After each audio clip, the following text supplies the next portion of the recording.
안녕하십니까. 김대영 강사입니다. 저희가 이번 시간에는 바로 계리직 어떠한 오리엔테이션 시간을 갖도록 하겠습니다.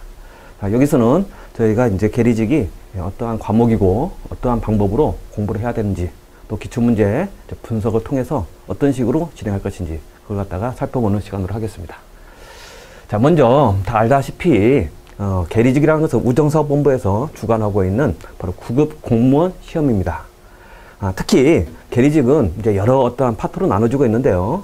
일단은 뭐 크게 나눠보면은 9급 공무원, 저희가 일반직, 그 다음에 기능직으로 나누고 있습니다. 그래서 계리직 공무원은 바로 이제 기능직에 들어가게 되겠고요. 그럼 뭐 주로 어떠한 업무들을 하고 있느냐? 자, 여기 보면은 이제 우체국에서 하고 있는 여러 가지 금융 업무, 또 회계 처리, 또 실제적으로는 현업 창구에서도 이와 관련되는 어떤 업무들을 수행하고요. 또 그와 같은 일단 회계 처리를 하다 보니까 계산 관리를 갖다가 주로 일단 하게 되는, 또 요즘에는 이제 전자상거래와 관련되는 그런 부분도 맡아서 계리직에서 하고 있습니다. 또 여러 가지 통계 관련 업무들, 이와 같이 계리직이라는 것은 말 그대로 어떠한 행정적인 것보다는 어떤 기능 위주, 계산 위주의 어떤 업무를 진행하는 그런 어떠한 공무원이다라고 보시면 되겠습니다.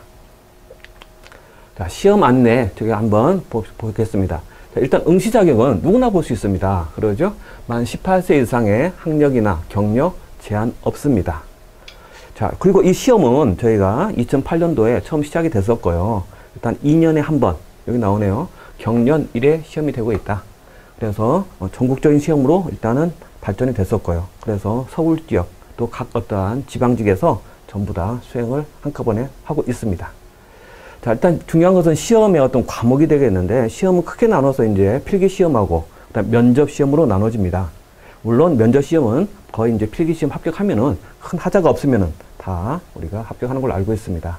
크게 봤을 때 시험은 이제 세 가지의 어떠한 부분으로 과목은 나눠지고 있죠. 한국사, 그 다음에 우편 및 금융상식, 그 다음에 컴퓨터 일반입니다. 자, 제가 이제 맡고 있는 것이 결국 컴퓨터 일반 부분인데, 자, 그럼 이 컴퓨터 일반 부분은 어떻게 우리가 진행을 해야 되는지, 또 어떠한 과목이 있는지 지금부터 하나씩 살펴보면서 진행하도록 해 보겠습니다. 자, 컴퓨터 일반의 공부 방법입니다. 아까도 앞에서 살펴본 대로 세 개의 과목 중에서 가장 중요한, 또 당락을 결정하는 그런 과목이 컴퓨터 일반이다. 특히 비전공자 입장에서는 굉장히 좀 어려워하는 그런 과목이죠. 자, 그럼 어떤 문제점이 있고 우리가 어떻게 해결해 나가야 되는지 한번 보도록 하겠습니다. 자, 컴퓨터 일반은 계리직 시험의 당락을 결정하는 과목이다. 감히 이렇게 제가 적어봤습니다. 또 그만큼 실제적으로 모든 사람들이, 수험생들이 어려워하는 과목이 컴퓨터 일반이다 라고 보시면 되겠네요. 저 왜 이렇게 어렵느냐? 결국은 시험 범위가 광범위하다라는 겁니다. 그러죠? 컴퓨터와 관련되는 모든 부분들이 다 나와 있고요. 또 여기 보게 되면은 반드시 합격을 하기 위해서 꼭 거쳐야 되는 난이도 있는 문제가 출제가 됩니다. 또 많은 사람이 이렇게 시험을 보다 보니까 결국은 저 주최 측에서는 누군가를 선택을 해야 되겠고, 그러기 위해서 조금 어려운 문제, 거의 9급 시험의 문제지만은 한두 문제는 7급 수준의 문제들이 또 출제가 되고 있습니다. 또 그러다 보니까 혼자서 공부하는 거, 독학하기가 쉽지가 않아요. 쉽지가 않다. 물론 이제 그러기 때문에 저희가 이런 인터넷 강의를 한다든가 또 학원을 다닌다든가 많이 하고는 있지만은 일단 혼자 공부하기가 쉽지 않다라는 겁니다. 그래서 결국은 계속 반복적인 학습이 요구가 되고 있고요. 그 반복 학습은 바로 인터넷 강의, 그러죠? 온라인 강의를 통해서만이 우리가 자기가 보고 싶을 때, 또 부족한 거 있을 때 계속 이렇게 반복해서 공부를 하는 것이 필요하다라는 것을 알 수가 있습니다. 또 하나, 너무 시험 범위 광범위하다 보니까 처음 하시게 되면은 대체 어디서부터 시작을 해야 될지 그런 또 어려움이 있습니다. 그렇지만 그것은 저희가 이제 2008년부터 2년마다 계속 시험본 출제 경향, 그러죠? 기출 경향 분석을 쭉 해보게 되면은 어느 부분이 중요한 부분이고 어느 부분을 중점적으로 해야 되는지 저걸 또 우리가 확인할 수가 있어요. 그래서 철저한 어떤 기출 문제 분석이 필요하다라는 것도 우리가 알고 공부를 하는 것이 필요하겠습니다. 그리고 단순하게 저희가 이론만 하는 것보다는 일단 많은 문제풀이를 갖다가 우리가 문제를 갖다가 풀어봐야 되겠어요. 당연히 기출문제는 풀어봐야 되겠지만은, 근데 문제는 이런 문제가 자주 많은 곳이 있지 않습니다. 그래서 사실 이것이 컴퓨터 일반이 그러다 보니까 전산직과 관련되는 또 컴퓨터 관련되는 여러 자격증 시험 문제들이 있어요. 그럼 많은 시험 문제들, 전산직의 어떤 문제, 그 다음에 정보처리 자격증의 문제, 그러죠?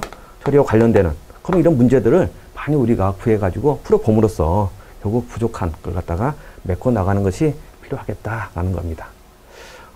물론 공부에는 왕도가 없습니다. 그러죠? 그렇지만 그냥 체계적이고 우리가 계획을 잘 짜가지고 진행하면은 원하는 결과를 얻을 수 있겠다라고 말씀을 드릴 수가 있겠습니다.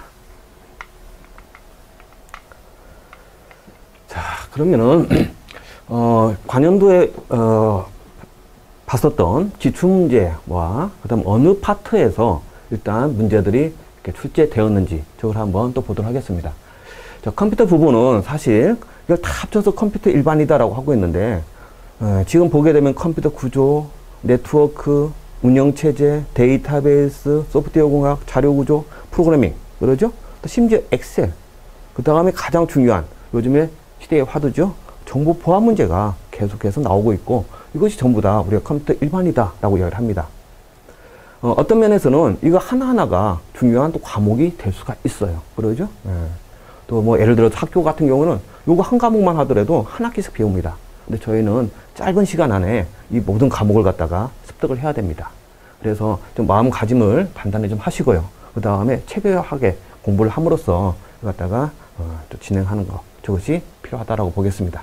자, 어찌되었든 관연도하고 좀 비교를 갖다가 우리가 할 수가 있는 것이요. 2012년하고 2014년하고 이 출제 문항 같은 거 갖다 비교를 쭉 해봤을 때 특히 컴퓨터 구조 같은 경우는 이 부분이 좀 중요합니다. 그러죠? 2012년도는 거의 컴퓨터 구조 부분이 굉장히 많이 나왔어요. 거의 7문제가 출제가 되었었습니다.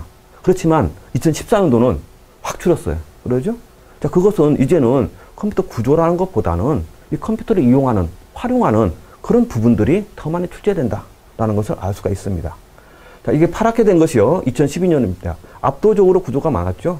그냥 다른 관련되는 그런 부분들은 그렇게 많지 않았습니다. 근데 2014년 되면서 평균적으로 봤을 때, 그러죠? 거의 뭐 그래프가 거의 일정한 부분들이 계속해서 우리가 나올 수 있다라는 것을 확인할 수가 있다라는 것이죠. 그러죠? 이러한 경향을 저희가 파악해서 무엇을 또 중점으로 둬야 되는지 또 분석하는 것이 필요하겠습니다. 자, 어찌 되었든요. 문항수하고 범위를 한번 보게 되면은 컴퓨터 구조 부분에서는 많은 뭐 파트가 있겠지만은 뭐 컴퓨터라고 하면 하드웨어, 뭐 소프트웨어, 어떤 기억 장치, 저걸 갖다 활용하는 또 몇 가지 원리들이 컴퓨터 구조 부분인데요. 저것이 2014년도에는 2문제밖에 안 나왔었습니다. 그 전에는 7문제나 나왔었는데 또 사실 처음 하시는 분들은 이 부분이 어렵죠. 그러죠? 예. 말 그대로 이진수 이야기가 나오고 논리 회로가 나오고 좀 어렵습니다. 근데 의외로 2014년도는 그런 문제들이 전혀 출제가 안 됐었습니다. 그래서 2개의 문제가 나왔었다. 그 다음 네트워크가 이제 조금 활성화됐죠. 자, 네트워크는 거의 또 2012년 비교했을 때는 그때는 한두 문제밖에 안 내는데 2014년 되면서 바로 이제 인터넷이 활성화되고 또 인터넷을 이용하는 또 인터넷 몇 가지 프로토콜 그와 같은 것들이 계속 출제가 되고 있다라는 것이죠. 그래서 20문제 중에서 3문제가 네트워크에서 출제가 되었습니다. 앞으로 이 부분도 계속해서 더 출제될 확률이 굉장히 높다라고 우리가 볼 수 있겠습니다. 그 다음에 운영체제 부분입니다. 자, 사실 운영체제는 컴퓨터 구조는 하드웨어다라고 우리가 말할 수 있겠죠? 그렇지만 이제 운영체제는 소프트웨어입니다. 바로 하드웨어를 동작하기 위한 그런 가장 기본적인 그런 부분인데요. 이 부분은 계속해서 출제가 되고 있습니다. 자, 얘는 거의 뭐 기본적으로 2문제 이상, 그러죠? 2문제가 계속 꾸준하게 출제가 되고 있다라고 보시면 되겠습니다. 그 다음 이제 특이한 것이 데이터베이스 부분이 바로 2014년도에는 꽤 많이 출제가 되었습니다. 자, 요 그래프에서 금방 알아본 대로 2012년도에서 데이터베이스 부분은 1문제 나왔습니다. 근데 그 다음에는 2014년도에는 3문제나 나왔어요. 3문제라는 것이 작은 부분이 아니잖아요. 그러죠?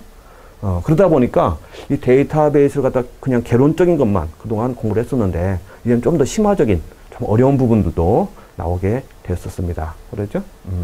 그것이 또 3문제 출제되었다. 그 다음에 또 특이한 건 소프트웨어 공학입니다. 소프트웨어 공학이라는 것은 얘도 꾸준하게 나오고 있는 부분인데요.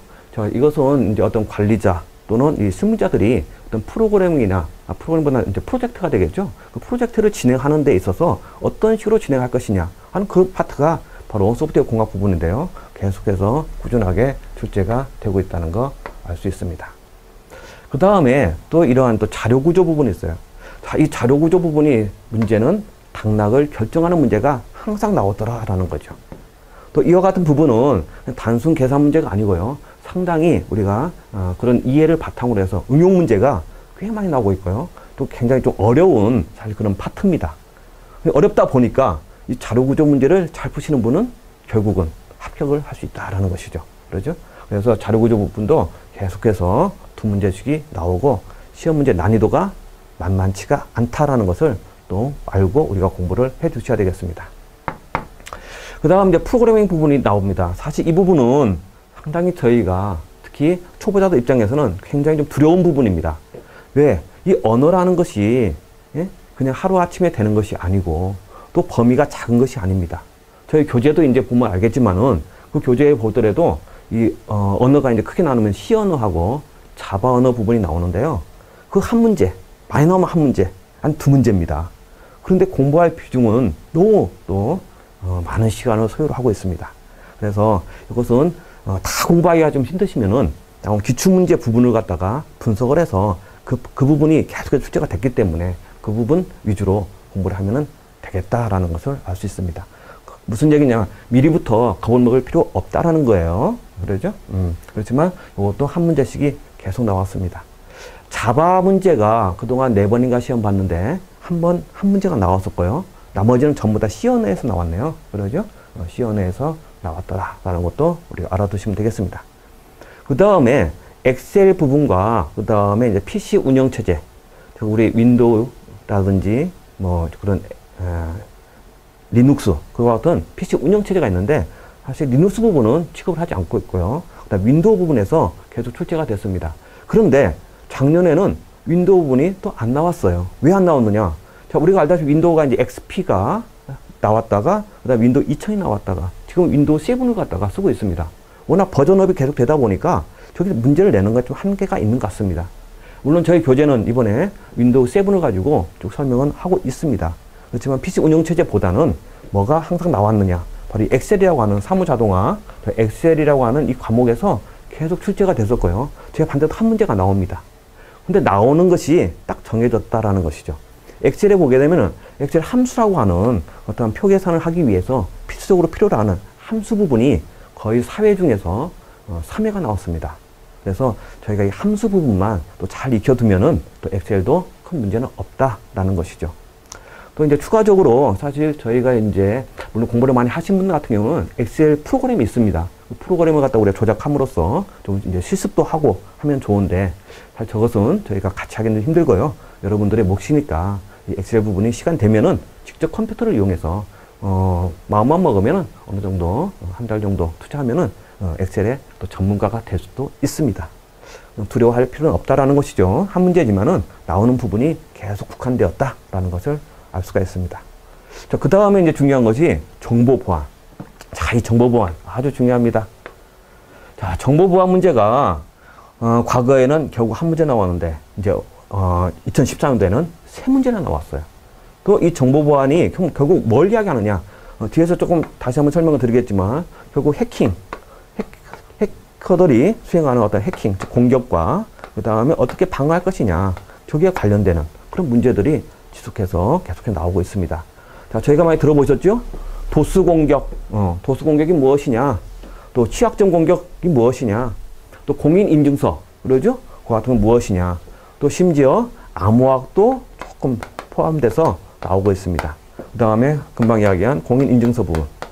자, 이런 부분들을 다루는 부분이 바로 정보 보안 파트가 되겠습니다.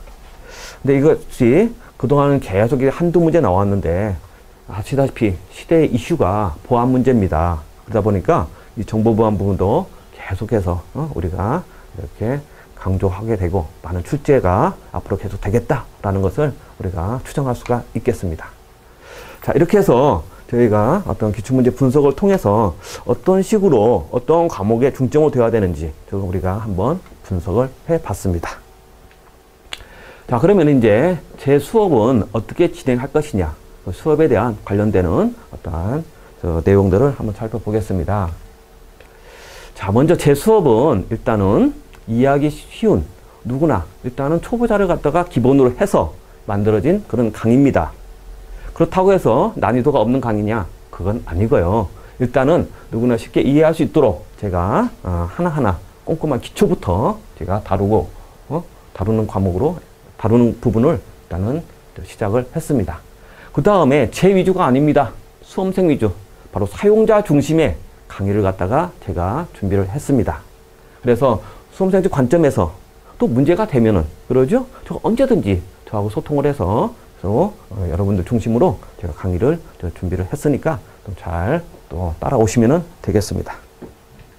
두 번째 제 강의는요, 중요한 것이 판서를 통한 그런 강의를 진행하겠습니다. 사실 요즘에 이제 많은 부분들이 보게 되면 이제 파워포인트라 해가지고 이와 같은 PPT를 이용을 해서 많이 강의를 하고 있죠. 크게 봤을 때는 보면은 손쉽게 이해할 수 있어요. 또 그 자체도 화려하고 또 주변도 화려합니다. 그렇지만 그런 강의는 한번 들을 때는 좋지만은 또 우리가 금방 또 잊어버리게 돼요. 그래서 일단 판서를 통해서 제가 공부하는 어떤 느낌, 제가 가르치는 느낌을 여러분들이 그대로 받아들이는, 살아있는, 여기선 제가 이렇게 표현을 한번 해봤습니다. 느낌 있는 그런 어떤 강의를 한번 진행하려고 노력을 했습니다. 물론 제가 깔끔하게 이렇게 판서를 잘 해드리지는 못합니다. 그렇지만은 그래도 판서를 함으로써 무엇인가 한마디를 제가 더 적어 드리는 것이 더 좋겠다라고 생각을 하고 있고요. 그런 식으로 계속 강의는 진행될 것 같습니다. 자, 그 다음에 누구나 쉽게 이해하는 강의다라고 이야기를 했지만은, 그렇다면 어려운 강의는 어떻게 할 것이냐. 따라서 결국은 모든 강의는 체계적인 강의가 됨으로써 기초부터, 그러죠? 심화 과정까지 아주 일관성 있는, 또 문제풀이까지 진행되는 그런 어떠한 단계별로 진행할 수 있는 그런 강의를 준비를 했습니다. 그래서 기본적인 이론 강의를 갖다가 제가 진행을 할 것 같고요. 그 다음 그 한 장이 끝나게 되면은 관련되는 문제를 또 풀어볼 겁니다. 그래서 기본적인 이러한 모든 기초 과정이 끝나면은 그 다음 심화적인 또 과정이 준비가 되어 있고요. 또 심화 과정을 통해서 좀 난이도 있는 그런 문제들과 이론을 갖다가 다뤄볼 예정입니다. 그래서 체계적이고 일관성 있는 강의를 진행하겠다라는 거 또 하나 또 알아두시면 좋겠습니다. 그 다음에 네 번째입니다. 자, 네 번째는 제가 강의로만 끝나지 않습니다. 여러분들이 강의에서 부족하면 언제든지 저한테 이메일을 보내주시면은, 그러죠?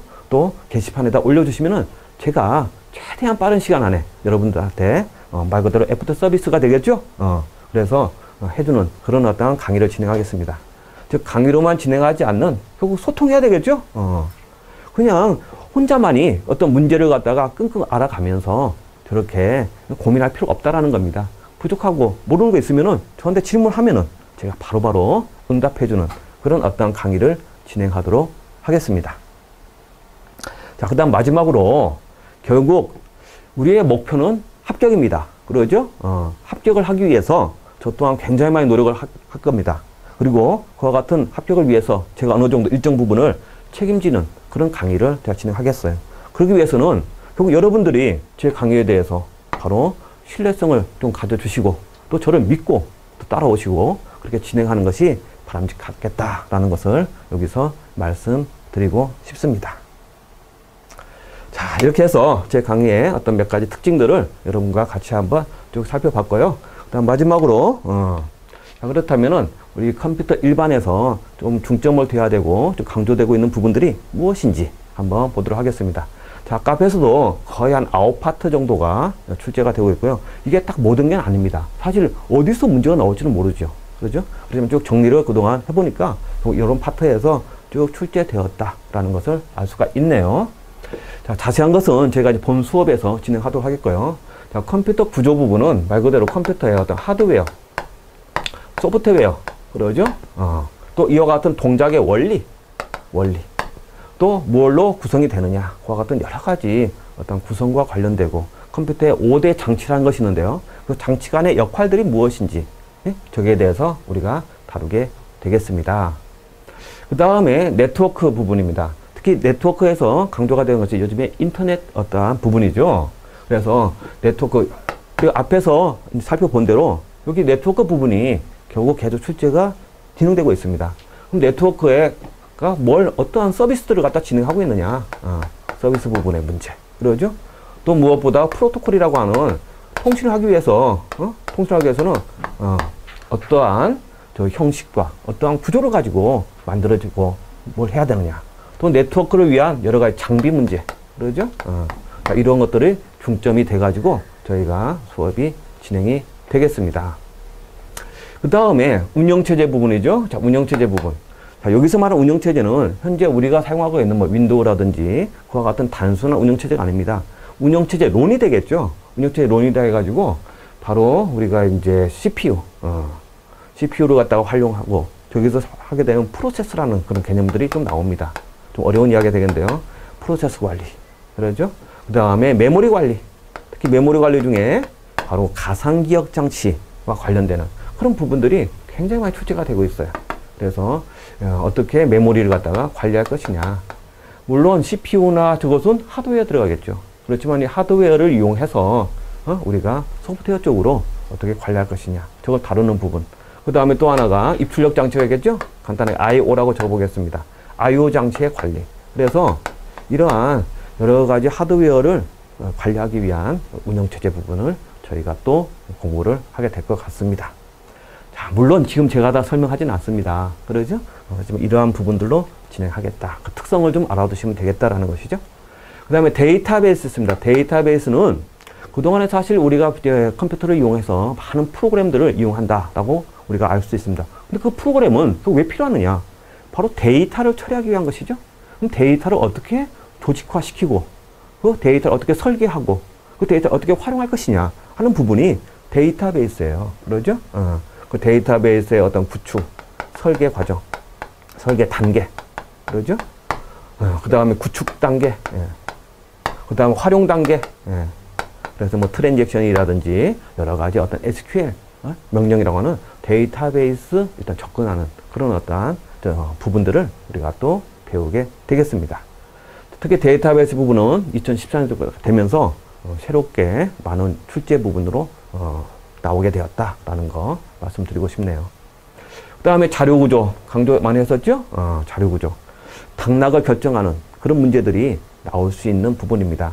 사실 컴퓨터학에서 특히 전산학에서 가장 핵심적인 부분이 바로 자료 부분이에요. 결국 자료 구조를 알아야지만은 최종적으로 실무에서 데이터베이스라는 것을 구축할 수가 있어요. 자료가 바로 데이터 아닙니까? 데이터 구조, 자료 구조죠.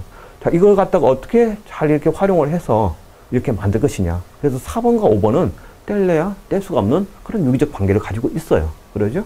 그래서 이 자료 구조 부분이 상당히 중요하다라는 거 꼭 기억을 해두셔야 되겠습니다.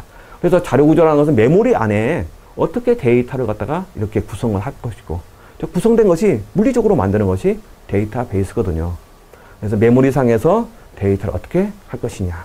그래서 여러 가지 이제 방법들이 나옵니다. 뭐 스택을 이용하는 방법, 또 큐를 이용하는 방법, 또 연결 리스트를 갖다 이용하는 방법. 지금 다 설명하기는 좀 힘듭니다. 이와 같은 또 트리 구조, 그 다음 그래프 구조. 자, 이와 같은 걸 이용해가지고 우리가 자료를 표현하고 또 이렇게 표현된 것들을 나중에 구축하는 그런 과정들이 배우게 되겠습니다. 그 다음에 소프트웨어 공학이죠. 소프트웨어 공학이라는 것은 바로 이제 어떤 조직 내에서 어떤 프로젝트를 갖다가 하나 만들려고 합니다. 그 프로젝트를 갖다가 만들어야 되는데 그럼 어떠한 순서대로 만들 것이냐. 바로 일정 관리는 어떻게 할 것이냐. 일정 관리는 어떻게 할 것이고, 그 다음에 들어가는 어떤 소요, 비용 관리는 또 어떻게 할 것이고, 그러죠? 또 유지보수는 어떻게 할 것이고, 그와 같은 어떤 프로젝트를 갖다가 만들기야. 또 요즘에 지난번 시험 문제 나왔던 테스트 다 만들고 난 다음에 어떻게 검사할 것이냐. 이런 부분들을 다루고 있는 부분이 바로 소프트웨어 공학입니다. 특히 소프트웨어 공학에서 또 하나 기억할 것이 바로 객체지향 개념이라는 것이 계속 출제가 되고 있습니다. 객체지향. 그죠? 물론 처음 하시는 분들은 이게 무슨 말이냐? 나 못 알아듣겠어? 그렇지만은 충분히 저희가 한 단계씩 진행해 나가면은 충분히 이해가 될 거예요. 제가 지금 말하는 것은 일단은 그 과목에 대한 중요한 어떤 특징들, 또 우리가 배워야 될 부분이 무엇인가를 지금 설명을 하고 있는 겁니다. 자, 의외로 객체지향 부분이 계속 지금 출제가 되고 있습니다. 그 다음에 프로그래밍 언어 부분이죠. C 언어하고 자바인데요. 자바는 지금까지 1회 나왔었고, 나머지는 다 C 언어 부분입니다. 자, C 언어라고 하는 것은 프로그래밍 언어예요. 우리가 프로그램 이야기 하잖아요. 프로그램을 만드는 방법이 바로 프로그래밍 언어라고 하고 있고, 그 언어 중에서 C 언어라는 것이 현재 내가 어떠한 게임 프로그램이다, 또 뭐 회원관리 프로그램이다, 또 여러 가지 수치학적인 프로그램이다. 저걸 전부 다 이 C 언어라는 걸로 만들고 있습니다. 그렇죠? 그래서 C 언어를 갖다가 어떻게 우리가 이용을 해서 어떻게 결과가 나오느냐. 프로그램을 짜는 것이죠. 또 실제 시험도 프로그램을 짜서 어떤 결과를 갖다가 도출하는 그런 문제들이 계속해서 나오고 있습니다. 우리가 직접 짜느냐? 저건 아닙니다. 그래서 언어의 그 구조를 알고 그 언어의 실행 방법을 알게 되면은 그 결과를 우리가 유추해내고 그 결과를 확인하는 것이 프로그래밍 언어 부분이다. 직접 내가 막 만들고 그러지는 않습니다. 대신 이해를 해야 된다. 그런 의미가 되겠죠? 그 다음에 엑셀 및 PC 운영체제. 자, PC 운영체제는 이제 윈도우 7을 기준으로 해서 이번에 책이 다시 개정이 됐었고요. 요것보다는 엑셀 부분을 알고 계셔야 되는데, 이 엑셀에 한 문제 나옵니다. 근데 계속해서 나온 부분이 딱 정해져 있죠. 엑셀의 함수라고 하는 엑셀 함수 부분이 나옵니다. 자, 우리가 함수라고 하면은 무엇인가 입력값을 받아서 결과를 갖다가 만들어내는 하나의 공식, 식이다라고 보시면 될 것 같고요. 그런 식이 굉장히 많이 있어요.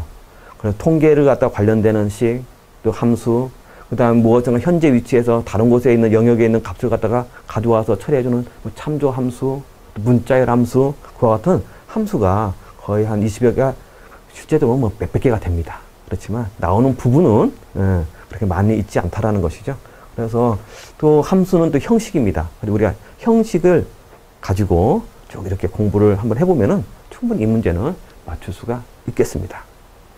자, 그 다음 마지막으로 정보 보안 문제. 자, 제가 아까 기출문제 분석할 때도 너무 많은 강조를 했습니다. 자, 이 부분은 앞으로 계속 출제됩니다. 그러죠? 별표 한 5개 해야 됩니다. 사실 2008년도 첫 시험할 때 정보보안 문제 거의 안 나왔습니다. 또 2010년 되면서부터 또 시대의 화두가 보안 문제가 많이 나오다 보니까 이 부분을 강조를 했는데요. 자, 이 부분에서 이제 가장 핵심적인 내용은 일단 보안의 특성입니다. 보안의 특성이 무엇이고 보안의 목표가 무엇이냐. 자, 저희가 보안이라고 하면은 내가 중요한 어떤 자산, 한 가지 이렇게 생각 한번 해보세요. 우리 집에 굉장히 중요한 어떤 자산이 있습니다. 현금도 있고 또 부동산 문서도 있고 저거 갖다 누군가가 도둑놈이 와서 훔쳐가려고 그래요. 훔쳐가는 거 그냥 둬서는 안 되겠죠. 그러죠? 근데 이제는 이 정보라는 것도 굉장히 중요한 하나의 자산이 되더랍니다. 그래서 이 정보를 좀 요즘에 컨텐츠라는 표현도 많이 쓰고 있잖아요. 자신의 아이디어를 이용해서 정보를 만들어내고 이거 갖다 누가 훔쳐가려고 그래요. 우리가 해커들이가 말하죠. 그건 공격자. 그럼 공격자가 훔쳐가지 못하도록 방어를 해야 되겠죠.